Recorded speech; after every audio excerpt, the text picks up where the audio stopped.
Hey everyone, Chris here, and welcome to part 2 in my beginning photography series showing you 2 easy to use alternatives to auto mode when shooting on your point and shoot or DSLR camera. In our previous video, we explored Aperture Priority Mode to capture photos with blurry backgrounds that help isolate the subjects of our photos. For this video, let's turn that dial over to the TV option. We are now in shutter speed priority mode. As in our previous video, let's keep the camera's ISO set to auto to simplify things while we shoot. In this mode, we are controlling only the camera's shutter. All the other settings are adjusted automatically by your camera to correctly expose your image.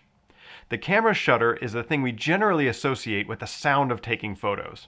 In some cameras, the shutter is still a piece of hardware that physically moves to make that clicking sound.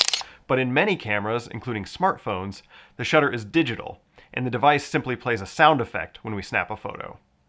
The shutter speed is how quickly the shutter opens and closes.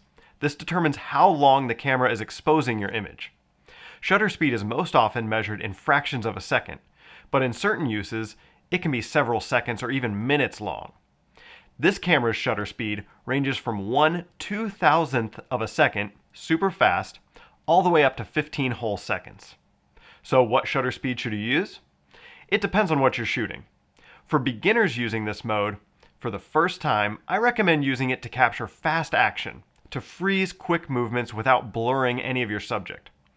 For me, that's usually when I'm shooting shots of my kids running around. For this kind of activity, I'll set my shutter at 1/250 or 1/500. It really just depends on how fast your subject is moving. The faster they move, the faster you want your shutter speed to be. As always, experiment with the setting to learn what works for your specific scenario. On the other end of the spectrum, you can use a slow shutter speed. This is called long exposure photography.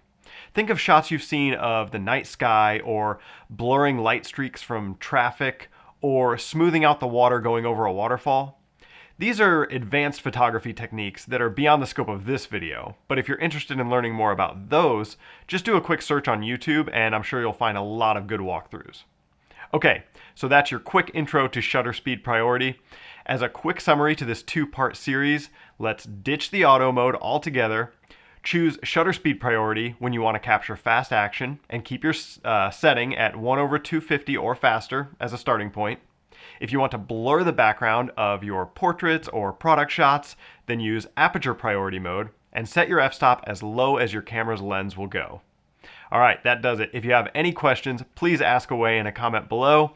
And if you haven't already, please check out part 1 in this series where I go into a little more detail on aperture priority mode. Thanks for watching, and I'll see you next time.